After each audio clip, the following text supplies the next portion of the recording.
375వ జయంతి సర్దార్ సర్వేపల్లి పాపన్న జయంతి సందర్భంగా జమ్మికుంట ఓడ సంఘం ఆధ్వర్యంలో ఈరోజు ఘనంగా నిర్వహించడం జరిగింది.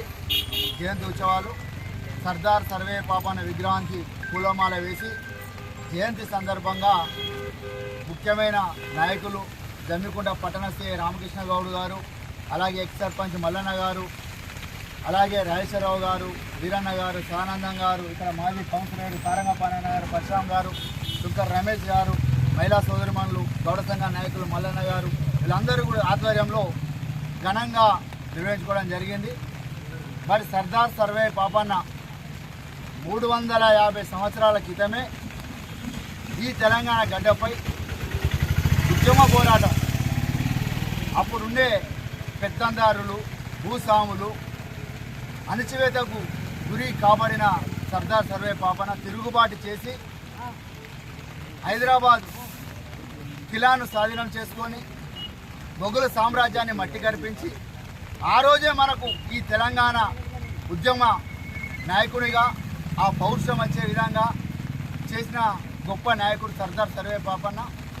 మరి ఆయన జయంతి ఉత్సవాలు ఈరోజు కాంగ్రెస్ ప్రభుత్వం అయితేనేమి, తెలంగాణ రాష్ట్ర ప్రభుత్వం అయితేనేమి ఘనంగా అధికారికంగా నిర్వహిస్తూ ఉన్నారు. ఆ స్ఫూర్తితోనే గౌరవనీయులు పెద్దలు హుస్నాబాద్ ఎమ్మెల్యే, ఈ రాష్ట్ర బీసీ సంక్షేమ శాఖ మంత్రి పున్నం ప్రభాకర్ అన్న సర్వేపేటలో కొన్ని కోట్ల రూపాయలతో అభివృద్ధి చేస్తూ మరి సర్దార్ సర్వేపల్లి పాపన్న విగ్రహావిష్కరణతో పాటు ఆ సర్దార్ సర్వేపల్లి పాపన్న ఒక మంచి ఘాటును ఏర్పాటు చేస్తూ ఉన్నారు.